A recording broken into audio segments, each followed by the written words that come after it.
This was a book that I never thought that I was going to get into my collection. This is Transformers issue 12 from 1986.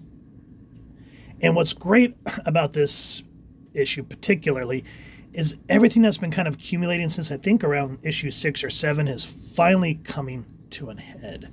So if you guys don't want to get spoiled, pause this video, go try to grab the original singles or the collected trade, however you want to get them, and come back. And you're back. So Shockwave reappears on the scene. He's been trapped in the Savage Land for decades and decades under tar. Finally comes, takes over the Decepticons from, Megatron, captures Optimus Prime, and they're essentially holding him as their personal slave and prisoner. And with that said, and then there's a certain thing that happened. I'm going to try to avoid as much of spoiling it as I can. But Optimus does something to Buster Witwicky. This isn't Spike yet. We don't meet his brother Spike till way, I think, later down the road, till like after the Headmasters miniseries or something like that. Anyway, Spike now has this, or Buster essentially has TK powers. It feels like he can understand machines, and it allows him to take over Jetfire. Because the last issue, which we will go over at one point in history, because I do have all the issues leading up to here, is the last issue was the first appearance of Jetfire. He's supposed to have taken Buster captive for Shockwave, because Shockwave finds out what Buster is holding in his head. Here they're trying to do some subterfuge, and because of what Buster has, he's essentially taken over Jetfire. But being a human, he's not able to withstand some of the things that the Decepticons can. And we'll get back into that in a moment. The one thing that I love, and this is kind of what drove me nuts. I understand with the G1 cartoon, they had to make it more kid-friendly. So that's why Rebel's a little more jerky sounding and a little tougher. And Shockwave is sort of just more like this Stewart of Cybertron. He goes, "Hail, Megatron, da-da-da-da." But he was a major 180 to the comics. Rumble. Since you were responsible for allowing the Fleshland to sneak by you and take the creation matrix from Optimus Prime, I have decided on an appropriate punishment for you. And we actually start to see a robot sweating bullets. Yes, Commander Shockwave. Since you seem to need the practice and you are assigned to guard these fleshling workers. Is that all? What a relief. With pleasure, Commander Shock. And if even one escapes you in your charge, I shall do to you what I do now to this jet. Understood? Yes. Oh, one last thing, Rumble. Have your gasatronic system checked. Your head module seems to be leaking lubricant. You just see the major difference between the cartoon and the comic here. Now, apparently, Optimus Prime is going to be returned to the Autobots. There's supposed to be like a meeting place.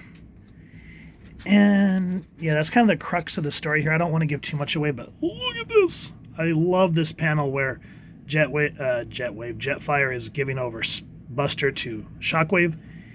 And look at this coloring and line work. 86. No digital coloring yet, my friends. And look at how a lot of modern art just pales in comparison to traditional pencils and ink.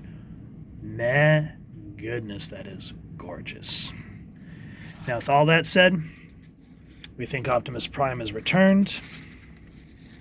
And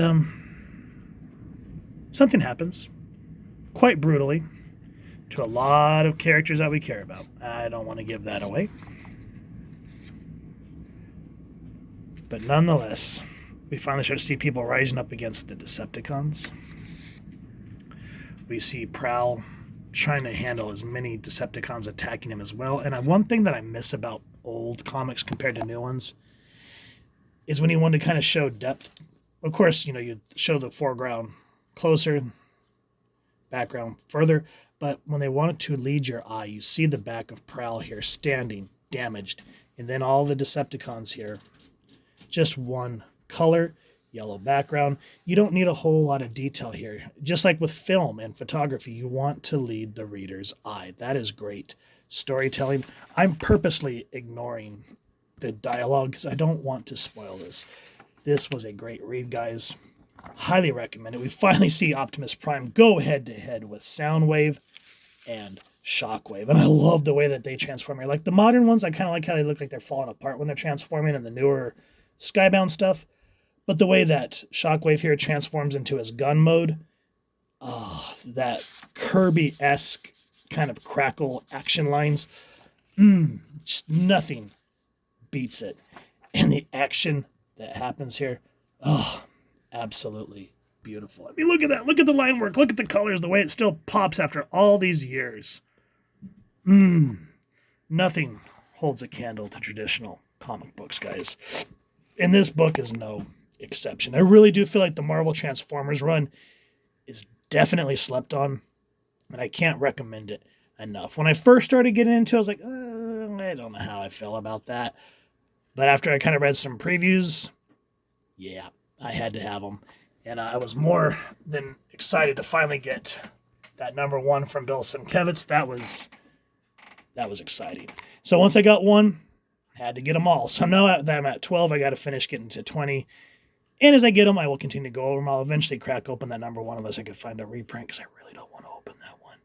But nonetheless, if you guys have enjoyed what you've seen, please first and foremost support your local comic shop or wherever it is like to get your action figures and comics, and grab this series. Cannot recommend it enough. And if you've enjoyed this review, really would appreciate it if you take a moment to hit like, share, and subscribe. Helps the channel more than you could possibly know.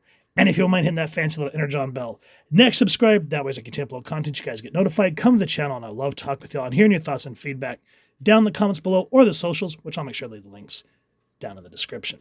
So with all that said, hope y'all continue to have an absolutely amazing day reading, and happy hunting, everyone.